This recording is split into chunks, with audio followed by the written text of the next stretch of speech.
Hello,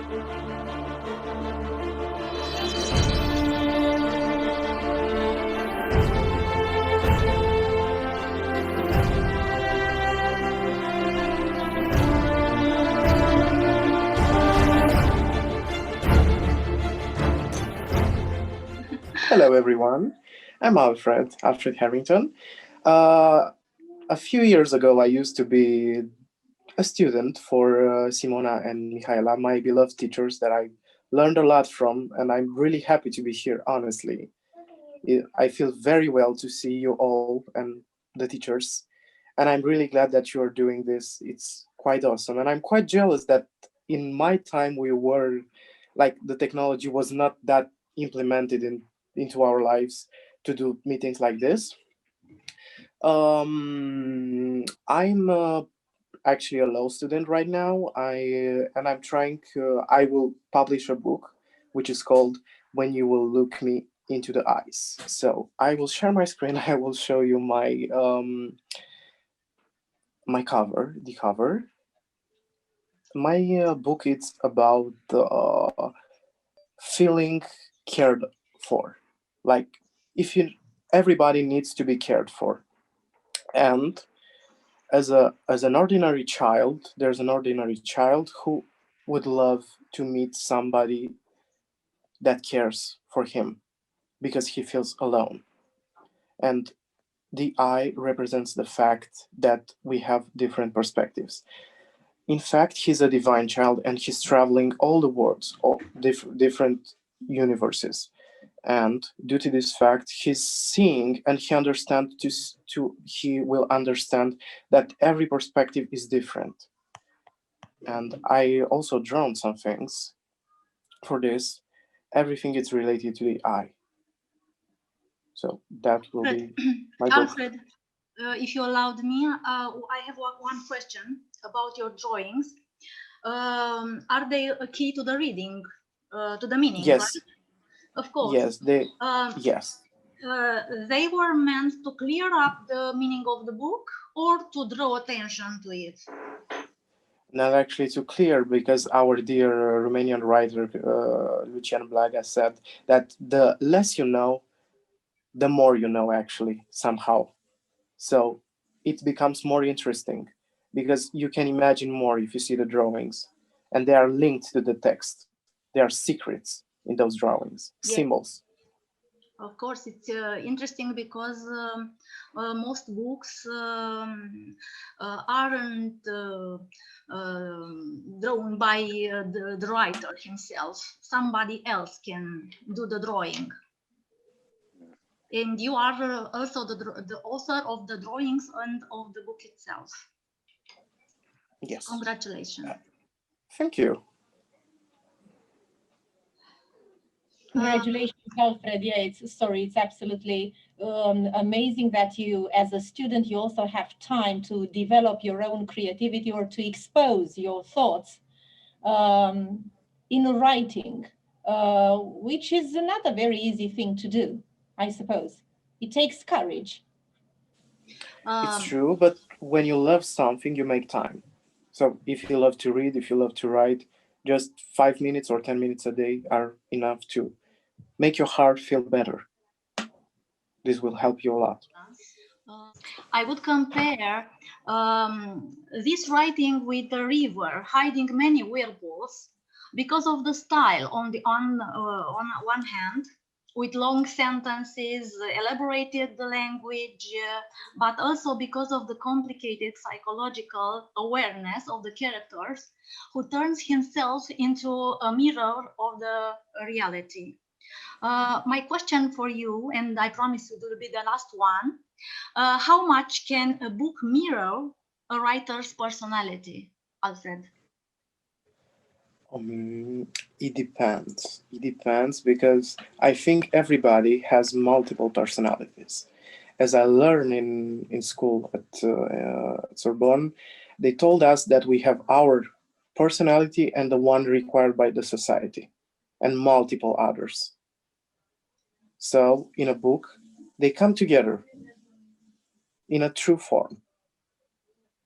So if you read somebody's text, you can understand, you can truly understand the feelings of the person and how the person really is. So the book is not only about the writer, but also about the reader. Yes. Of course. Okay, thank you very much. And now let's start our game, right? I invite you all to present the character you want, and maybe ask something the almighty writer that is here with us, and we'll try to improvise some answers for us. Who wants to be the first one? I would like to take a step forward to it. Very well, Petre, please. My name is Tom. My family is made out of my wife. I feel I feel a lot of emotion right now. Don't worry, because I took them all. I keep them at mine. Okay. Okay. I'm a slave. Arthur is my owner. I respect him very much, but he sold me to a very bad man, Mr. Lerange. People treat us black people as machines. They put us to work without thinking that we have feelings. The only request that I have to God is that Master George, his father Arthur, and Emily, and my family will feel good after my absence. Thank you very much. So in this case, you were separated from them, actually. And do you feel like this might be a challenge that will change your journey somehow? Yes. Do you feel? Yes. And do you? How eager you are to change everything in order to be back with them? Everything is in your hands. I would do anything just to get back to my family. I'm glad to hear that. So you will do that, starting from now. Let's take action. My name is Georgie. I come from the book called I, which was written by Stephen King in the 1986. My question is to God is why he made me that innocent, and why I didn't see that bad thing coming. But if you knew, would have you tried to do what you wanted to get your boat back? Yeah, If you knew. Yeah, I tried to get it, but the clown literally bite my hand, all my hand, and I couldn't do anything else, just watching how he bite me. Yes, but if you would have known, like you already know that a clown would bite you, would you do it again, or would you stop? Yeah, I just let that boat in the clown hand, and I going home and make another one. I know. Well, actually, it's our life. The less we know, the more liberty we have. So this gave you the chance to do something that you wanted in that moment, even if the consequences were not quite happy. Yeah. So for the next time, you will know that it's not a good idea to put your hand where it doesn't belong. Yeah, that's right. And a good book. I really like. Okay, so I am Queenie. Okay, who is Queenie? Well, I am a young Jamaican woman whose family moved to London, to England, to be more specific, So you can call me an immigrant because I have already got used to it. I am a journalist. I work for a magazine. It's called Daily Read.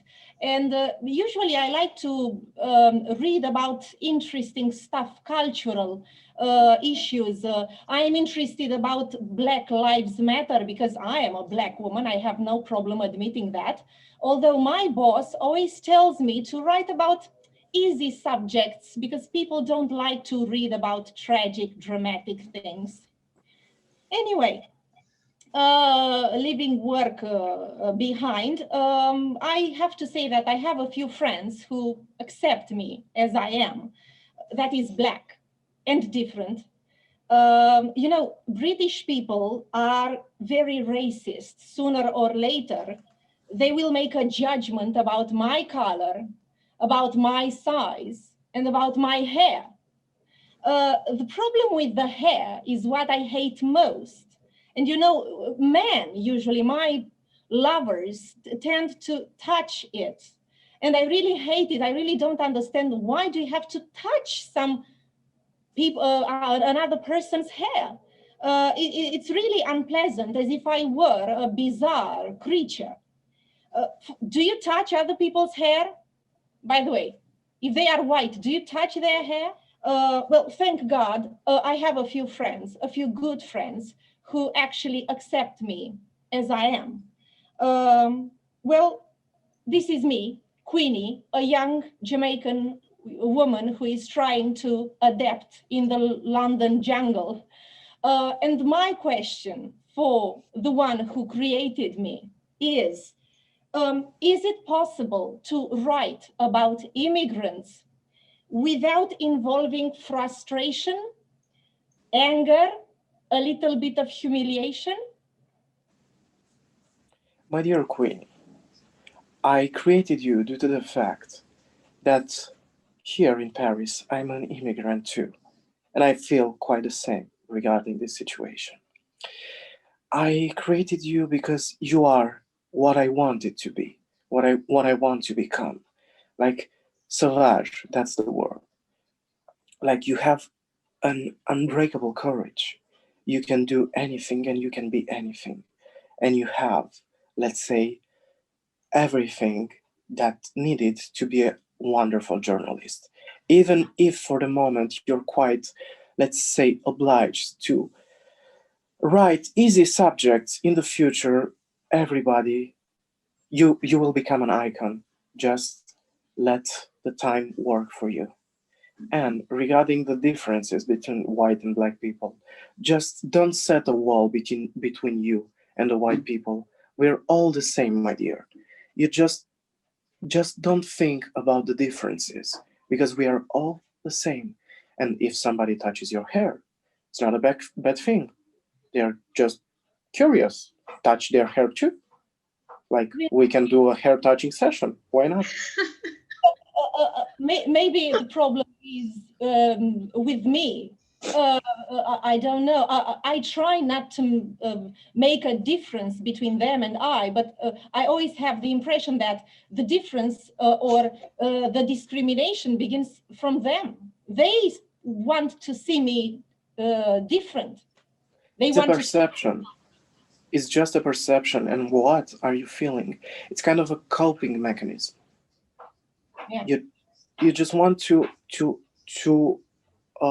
like you just need protection, and you're using that to protect your feelings.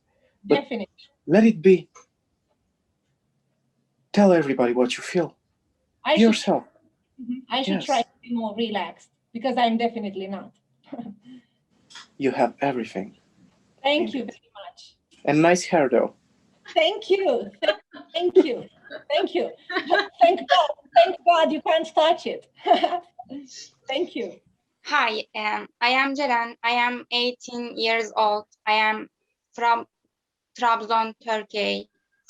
I am study graphic design, vocational high school. The name of the book is In Pursuit of Alaska. Its author is John Green. In the book, Miles the last words of the famous people. And in this search, a girl named Alaska is helping him. If I were Miles, I wouldn't help Alaska escape from school when they were drunk that night and prevent her death. Just this. Thank you, Ceren. So, first of all, that's a wonderful book. I read it like 5 years ago. I liked it a lot. I read it like during the winter time, and it was quite impressive. My question for you is, if you would have changed something in that book, for example, the ending, what would you change? Can I translate? Maybe she Yes. can't understand.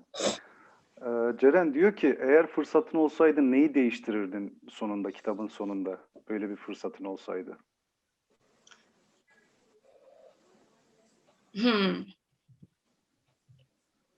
Bunun açıklamasını yapmıştım ama. Sadece söyle, ben söyleyeceğim.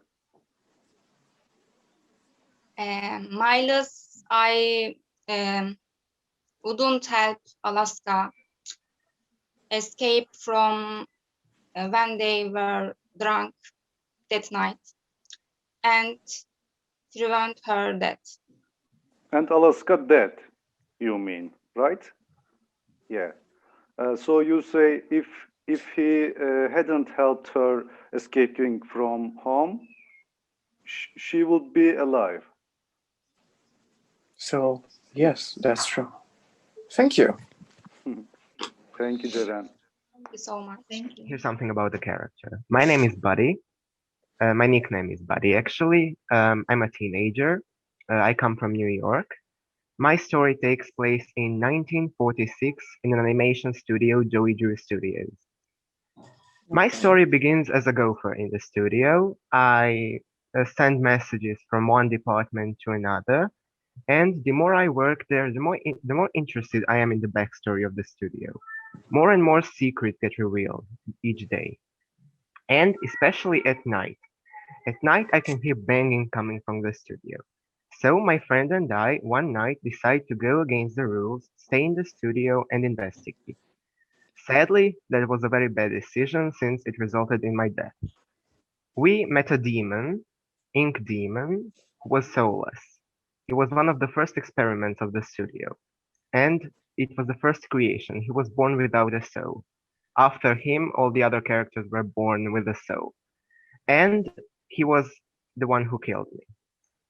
My question is, was there a way to convince a soulless creation to somehow earn its own soul, so that it has its soul, not someone's soul transferred into its ink body, as was seen with other experiments? To answer this question, I will need to ask you something. Yes, please do. What do you think was the most vulnerable? The fact that he had no soul? Yes, I'd have to say that.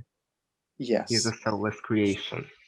Yes, that was the point. And what could have you gave to him in order to not kill you? Well, that's an interesting question, considering that it wasn't really, let's call it, in a mood for talking or anything. But you don't need to talk with him. True. That's very true. So you could have just offered him the possibility to understand what is the soul, and maybe tell him that he can create his own soul. Because even in our world, there are people who are living without a soul. And we can make them understand that they can create one, or discover that they have a soul. Thank you for that answer. Thank you too. Hi, I'm Hatice. I'm from Turkey, Antalya. My book is Oasis. I love birds. And my book takes in another place in another world. It's different than our world, but thinking the situation, the pandemic and COVID, it's actually not as far away from our world because in this world that I live in, I'm Quincy Emerson. There is this new Gen X,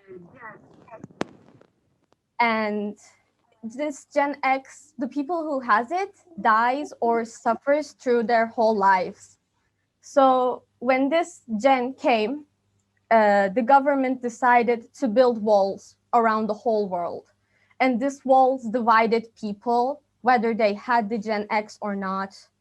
And in the intersection, in the walls, people who didn't have the Gen X, they lived in full luxury. Their lives were the best. But the people who lived outside the walls, they lived in suffering and nobody took care of them. And people inside the walls didn't even see them as people. They ignored outside the walls and they lived in their own beautiful world without caring other people. And me, Quincy Emerson, I grew up inside the walls, but when I was 7, I took the test to see if I had the Gen X or not. And it turned out that I had the Gen X. So I was taken away from my family and my whole life. And they put me outside the walls and I had to learn how to live by myself. At a very young age, I was 7. And because of that, I have trust issues and I can't trust anyone because the people I trust left me and they didn't even try to protect me, my own father and my mother. And throughout my whole life, I tried to get outside the walls and just try to make my own rules when I was pretty much controlled by the government. And this book was written in 2015. So if I could ask the writer something, I would say, when you wrote the book, would you predict that something really similar to this would happen 5 years later? Okay. So if you take the time to look back at the history, every 100 years, something like this happens because the society needs some kind of a change.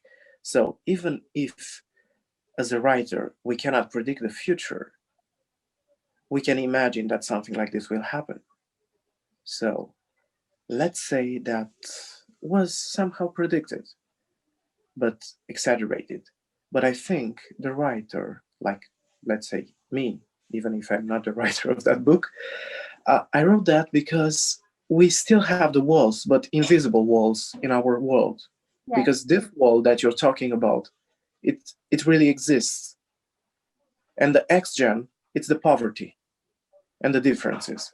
And people are building invisible walls between the different society categories. It's more reflecting that, I think. What do you think? Yeah, I think the same. Cool. And in the end of the book, we learn that Gen X is not a real thing in the first place. So it's a reality they created to divide people for their likes. I'm quite interested in this book. Can you write a message here with a name, please? Again, I'm quite impressed. Yes, I really want to read it actually today.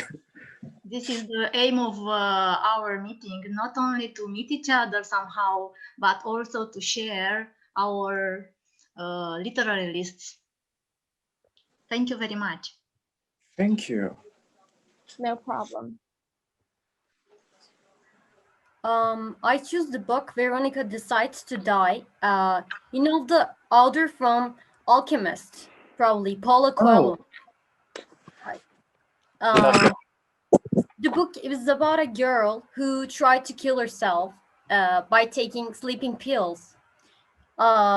She has everything, but she's unhappy and she thinks it's meaningless to live for her.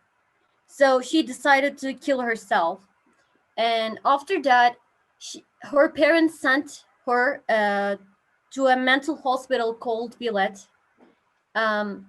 she was in coma for 2 or 3 weeks. I can't remember. But when she is in coma, her heart got weak and weak. So after that, when he got back to life from the coma, when she got back to life from the coma, they said her that she has 5 days left to live. So she learned that at that period, when she was in the hospital, she started to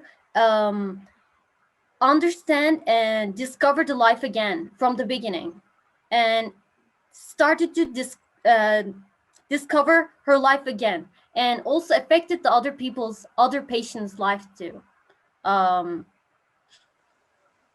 choose the character Veronica, and this is the book. And if you would have a question for the writer, Yeah. what would be the question? It would. I would say, are you from the hospital or outside hospital? I mean, mental hospital. Because there's a certain distance between people in hospital and outside the hospital. We label them crazy. We are labeling them as crazy in the society, you know.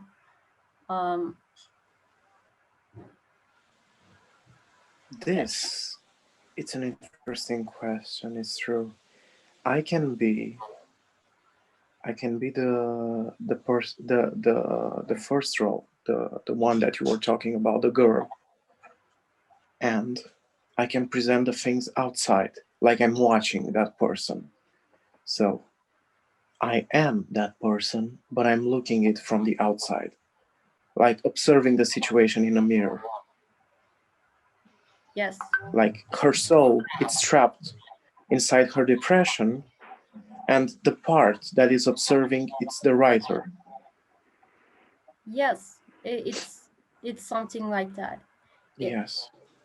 You know, society labeling them people who live in their own way as crazy or sometimes even freak. And you don't have to live your life according to other people's thoughts and the society. You have to be yourself. Veronica never tried to Accept Veronica, herself. Sorry. She never tried to accept herself, like Yeah, she was. accept herself. She didn't even try to understand and explore herself. And when she learned that there are other Veronicas inside her, she also started to live. And she realized that she was living her life according to other people and society. Yes, it's true. Everybody, and in all the time, everybody will put labels on us, but it's our duty to accept or deny them. We can reject the labels. Yes. And we can reject them. And we can be ourselves, no matter what. It's our choice. Yes. There will be, just think about how many million peoples are on this planet. There will be somebody who will understand and accept us for what we are.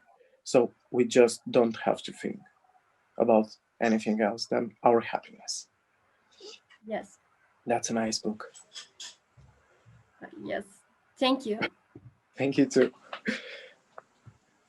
So my book is called The Moonlit Garden, and my character's name is Helen Carter. I am in my 20s and I'm a famous violinist. So the current year is 1920, and I should have a performance in a concert hall, but there's this lady, the old lady, she stalks me everywhere, and I don't know who she is. And she just appears on my window and she watches me. So I called her in, And she gave me this letter, and she told me she's my grandmother. And I couldn't believe it. I had a shock, and like I ran out and I got hit by a bus. So, but when I was little, I grew up in a kind of strict family. I took piano lessons every day, and yeah, I took piano lessons. So, after a few days, there was this woman. She didn't want to tell me her name. She just appeared on the fence, and she started talking to me. She didn't want my mom to know who she is, but she gave me this violin, and I started playing it. But I couldn't tell my mom who she is because I couldn't see her anymore.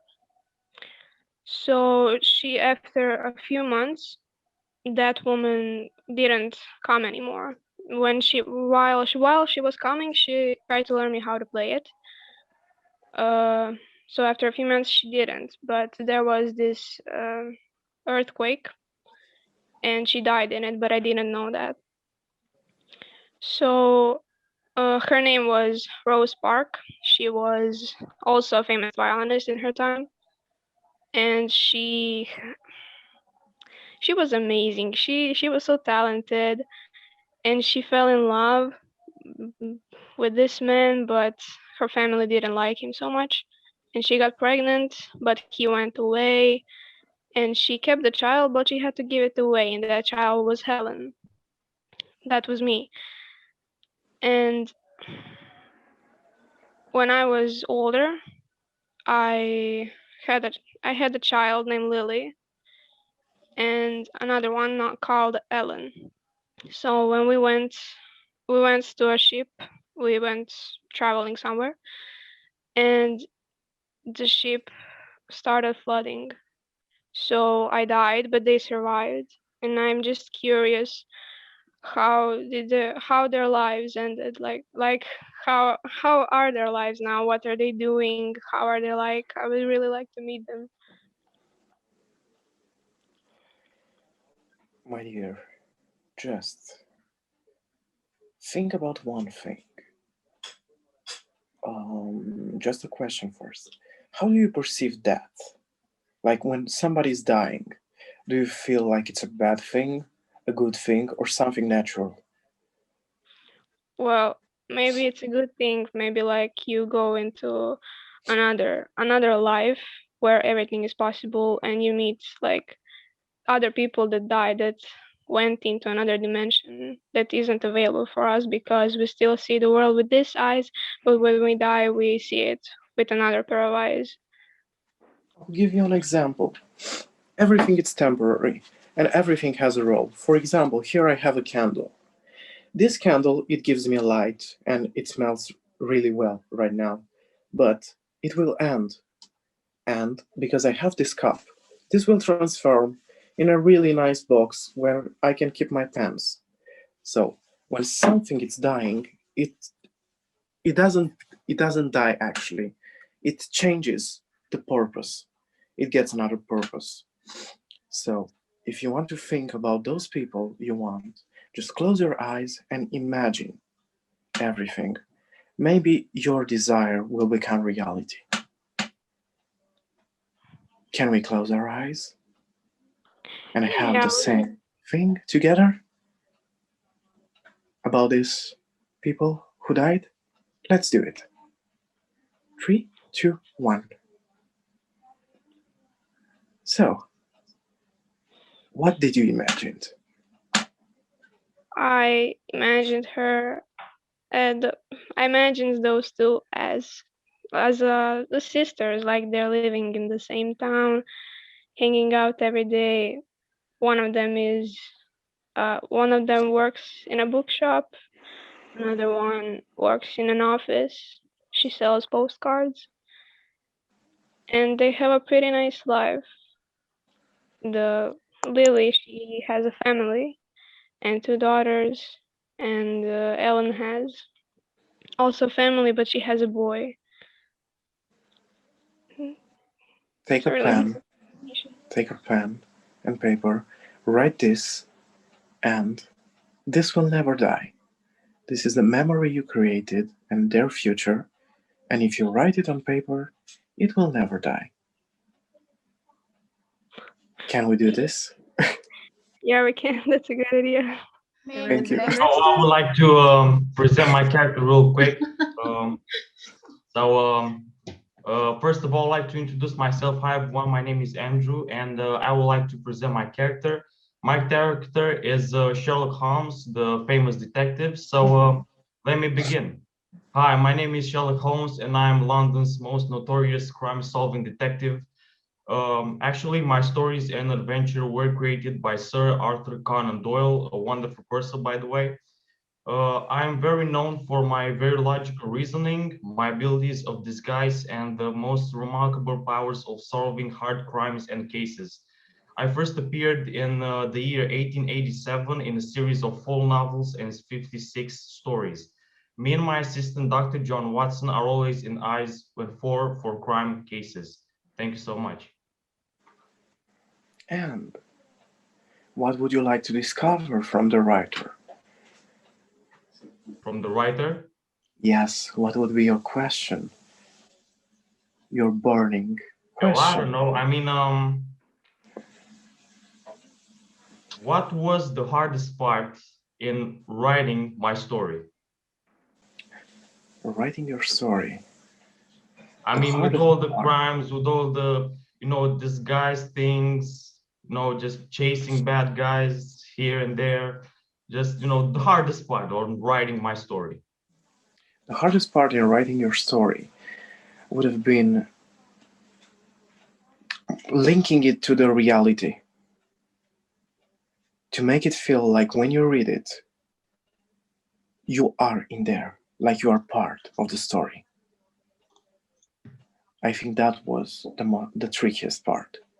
But yeah, I get it because sometimes reading those stories, kind of just you imagine how it would be in real life to just solve crime cases, disguise something like that, wear mask everywhere. I mean, yeah, that's a good point. Thanks so much. My story is inspired by the historical themed book, The War That Saved My Life. It's written by Kimberly Brubaker Bradley, and the main character is named Ada Smith. In fact, Ada Smith is an 11 years old girl, a survivor of World War II. The author says that Ada is a poor girl who was living, in fact, with her mother and her little brother named Jamie.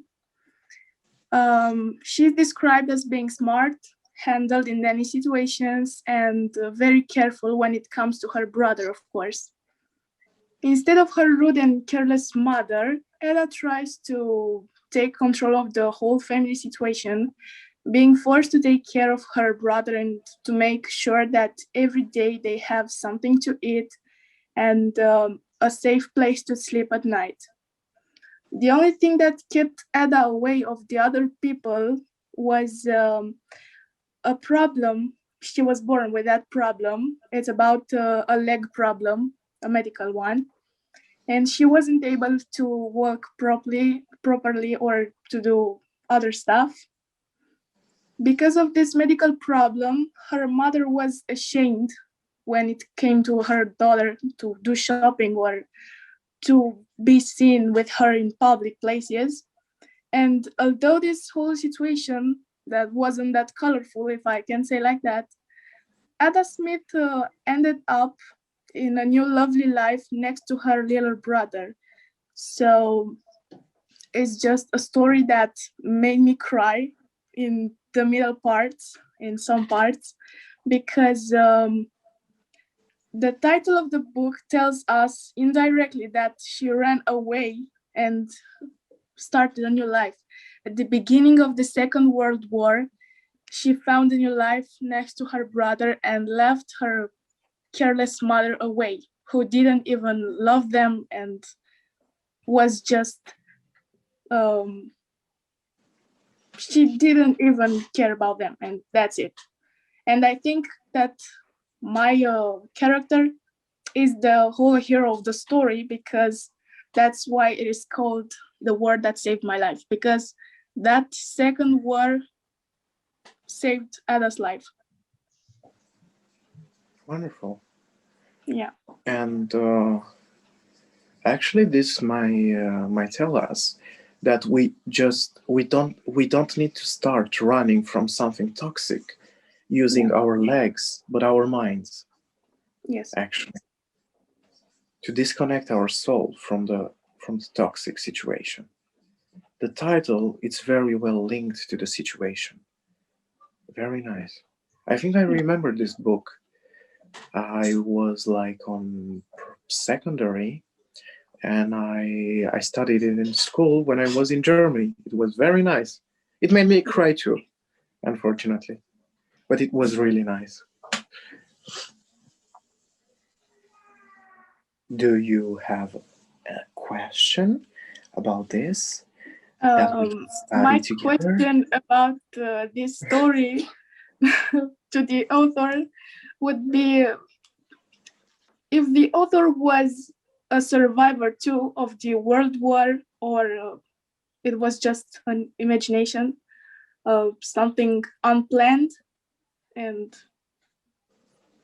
I don't know. There will always be a war, even if we're using weapons or not. So you are a survivor of a war too. Maybe the war with yourself, maybe the war with the society, maybe the war with somebody else, even if we're not using weapons. So everybody were surviving wars.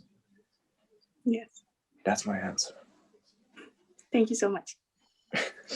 Hello, I am Dr. John H. Watson from the Sherlock Holmes series. I like to consider myself Holmes's best friend and assistant. I would describe myself as an intelligent person and a good surgeon. The thing I don't like about myself is my lack of insight and skill as a detective. I often try to use Sherlock's methods to solve cases on my own, but I always manage to miss an important clue, and I find myself needing his assistance just as often. Um, I usually irritate Holmes with my lack of understanding, but I really can't help it. I like what I do, even though I'm not always doing something. When I have free time, I like being Holmes's biographer and writing down our adventures in my journals. I admire Holmes and I like to think of myself as his loyal friend. I enjoy being his sidekick, but trust me, it's stressful living with a detective. Interesting, another Sherlock Holmes fan. And what would be the question regarding your beloved character? Oh, I couldn't really come up with a question.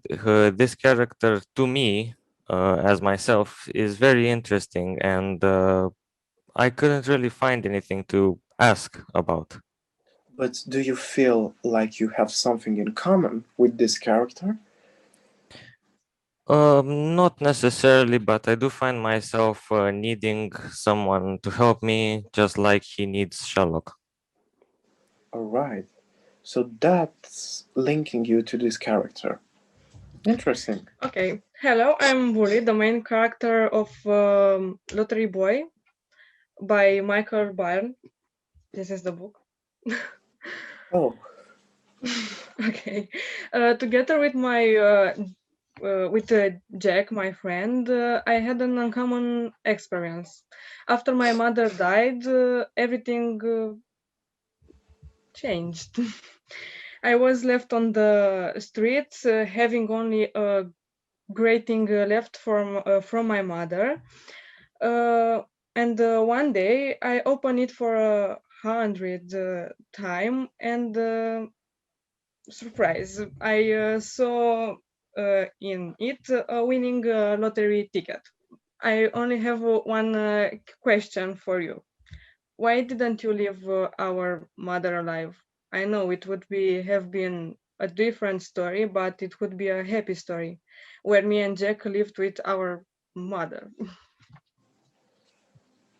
Yes, but sometimes difficult situation can make you stronger, way stronger, and make you understand and take outside of you something that you have inside yourself, and this challenge can make you grow up, even if it's something very sad and it's not something very pleasant to live without the parents. That's why. And regarding this book, it's really awesome. I think also in our country there was a movie inspired by this book by Pro Cinema. It was created. A lottery ticket. I don't know if you know it. And yes, it's really nice. And regarding this question, a tough question, it's a tough answer. This was the choice of the writer to make you tougher, to make you capable of understanding how you should live in the future. Maybe that's why. Or maybe it will stay a secret. We'll never know. Well, I choose the character Winston Smith from the book 1984 by George Orwell. So to summarize the book, it's about this one middle-class working man in a totalitarian country who realizes that he is being controlled and lied to by the entire state, that the state constantly switches between which country they are at war with. They constantly change information about history, about, well, everything, about facts, about science, about mathematics, everything. And my character becomes jaded with this, and he realizes that he's just a puppet, essentially, and he tries to fight back against the system. And for a good while, he believes that he is doing exactly that. He finds shelter with an old man, a partner with a woman, and an ally from the inside. He believes he finds all those things, but eventually it's revealed that he was never really in control of himself. Even then, he was being monitored the entire time. And the book essentially ends with him being reprogrammed once again to believe in the empire's lies. The woman ends up betraying him too, because she also gets reprogrammed, and the ally from the inside turns out to be one of the main people who is doing all of the programming of the people. And other than that, the book also has a lot of sympathies for lower class people, and it expresses the idea that they are the ones that will eventually rise up against the system successfully. So I guess the question is, although this is just more of an asking of an opinion, of a very subjective point of view. Well, obviously this guy, he's reprogrammed once again. He's going to probably, well, he might regress, but he's probably going to die once again, being brainwashed. And he never really got far with his idea of revolution against the system. So I guess, well, obviously one day that system will fall. They all do. They never last. You know, no matter how long they might last, they never go to the end. Either some bigger force destroys them, or there's an uprising, or they destroy themselves. That's history in a nutshell. And my question is, well, again, my character didn't really do anything that to stop the power that's being abused in the story. So is that really, and one day it will be destroyed, so does his contribution really matter in the end? Like, you put that in the sense of like a metaphor of a wall, for instance, and if I tried to break the wall but made a really small dent, or not a dent at all, does that really then matter? Because one day someone else is gonna come and actually destroy it with a sledgehammer or something, you know? I guess, to put it in a metaphorical sense. Obviously, you can argue that, you know, in a morality sense, as long as you were willing to fight back, that's something, right? But if, again, if you died doing it and you didn't really do much, well, would you consider it to be worth it? I think that author did consider it to be worth it. He was a very revolutionary person in nature. That's why he wrote the book. So yeah, that's my question. So this question is really interesting. It brings me back to the sociology. I have problems with English, so I'm pronouncing things in French. Sorry. Sociologically, I don't know how to pronounce it. Sociology class, where we learn that this type of, let's say, it's not quite a suicide, it's a positive suicide. So you're killing somehow yourself for the society. And as you said, the regimes are changing every 50 years, actually. There's no perfect regime. Every society needs change, and everything will fall with the time. But without those little cracks that those little dents, there's no possibility of change, because every crack that you do in a wall will eventually destroy the wall. If we don't have those cracks, the wall will not be destroyed and will stay longer, because those little dents, they somehow change the perspective of the total of the people that are accepting those regime. Just think about the communists from the past, and those, for example, or the Nazis, or things like this, when people fought for this situation, and there were plenty of people who were thinking to who wanted a revolution, but they were not quite eager to do a change, because they were thinking this little dent will not change anything. But actually, the more dents we had, at one point, this was gone. So to answer your question, the more dents we have, we can create a crack, an enormous crack that can destroy the wall somehow, even if not in a complete way, but somehow it will change the perspective, and eventually the system will change.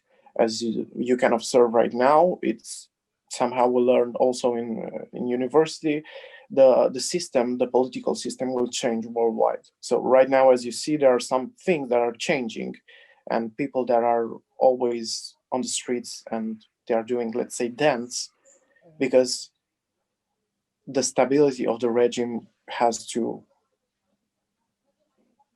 jiggle it a little bit in order to be changed. But it's a normal fact. I really like this book a lot.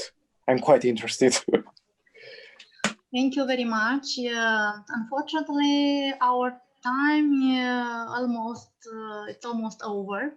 If No, there is I don't accept. one, maybe we can listen one more character, maybe the last one. Can I? Of course. Of course. Please. Hello, my name is Hera, and I'm the goddess of woman, marriage, family, and childbirth in ancient Greek religion and mythology. And I'm the wife of Zeus. But with all that, I don't feel enough. I feel insecure. I'm not the greatest mentally strong woman, even I'm the queen of gods. My husband will always find another beautiful woman. But I understood finally that is not my fault. And my request is if you can rewrite a little the history, because I want to be the representation of a strong woman who stands for a woman, not for a jealous and angry husband. Interesting. You got to a really nice point. And let's think about your husband, about Zeus.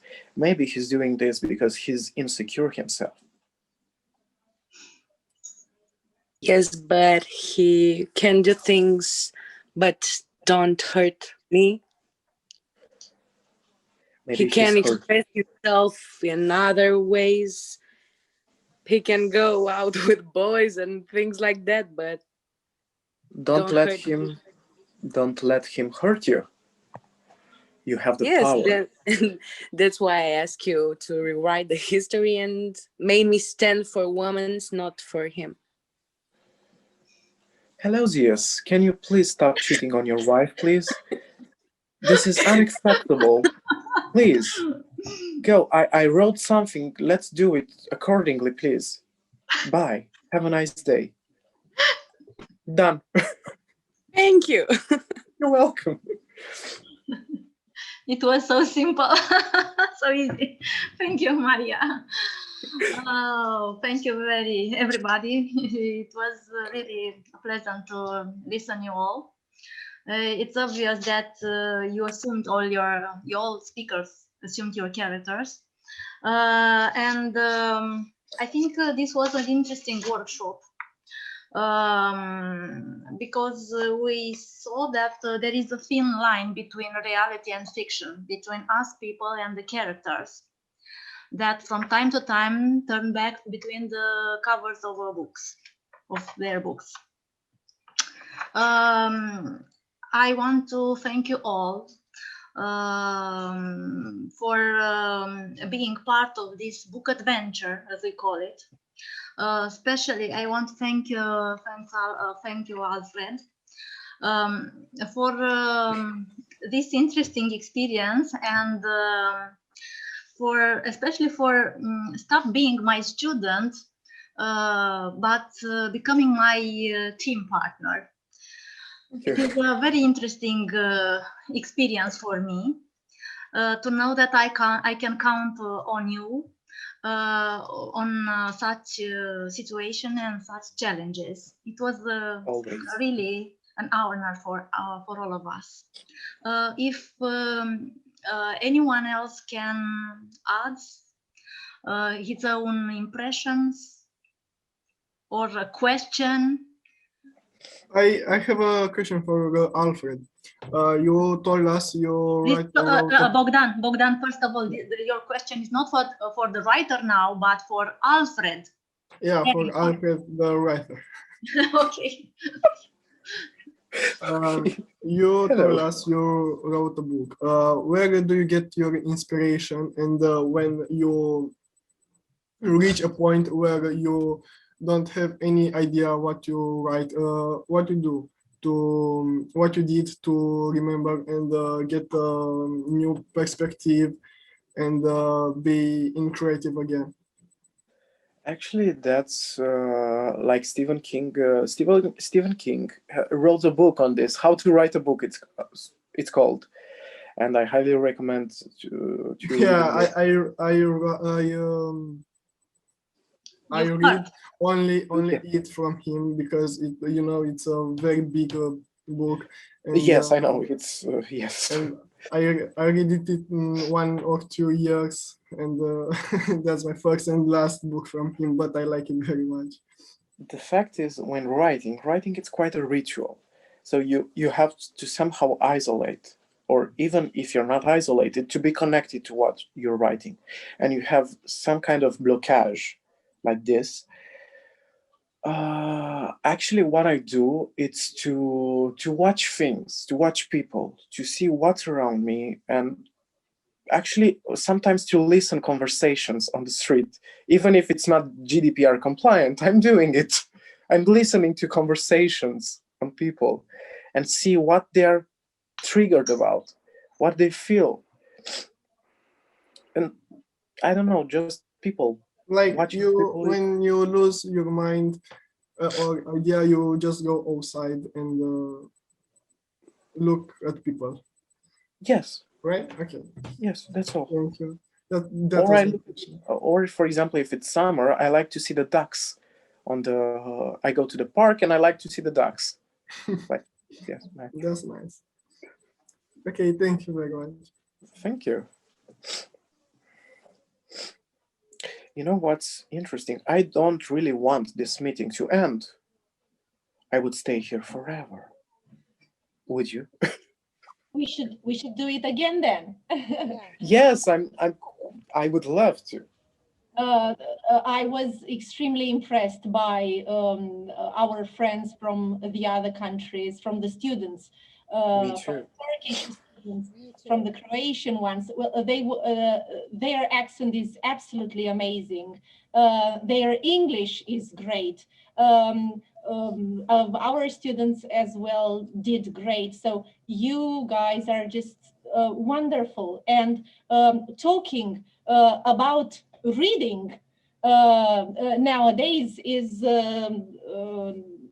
absolutely wonderful, and it's such a natural thing.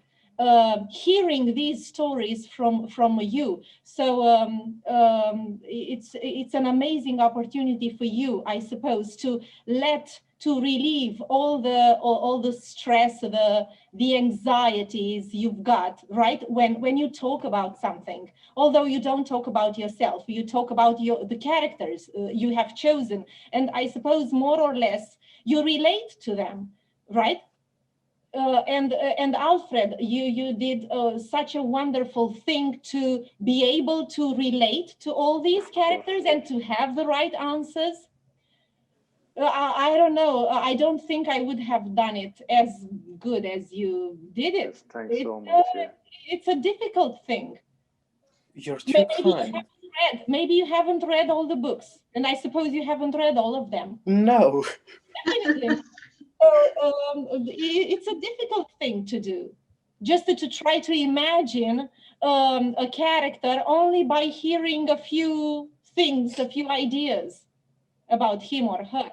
So you all did a wonderful thing, and I think it's very useful for our Romanian students to hear other students from other countries expressing themselves, and maybe this is a good start for new friendships.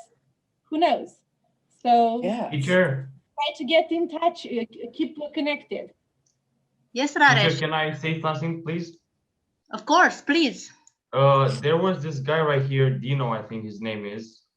I don't think he hears me right now, but I would like to say what country is he from? Because when he talked, his English was like, my God, this guy is maybe from England or American. This, like, hands down, this guy is, his English is like, wow. I got yeah, I know. I like his English. That's really good. And there was actually some girls from, I think, Turkey, and I don't know what country they are, but their English was like pure American English, or maybe not like pure, but very related to American English, which was, I was very quite, I was surprised what, you know, other child can do and speak, and it was quite surprising. So all of our students are great. So I would like to thank all of you because you really contributed this event, this game, this book game.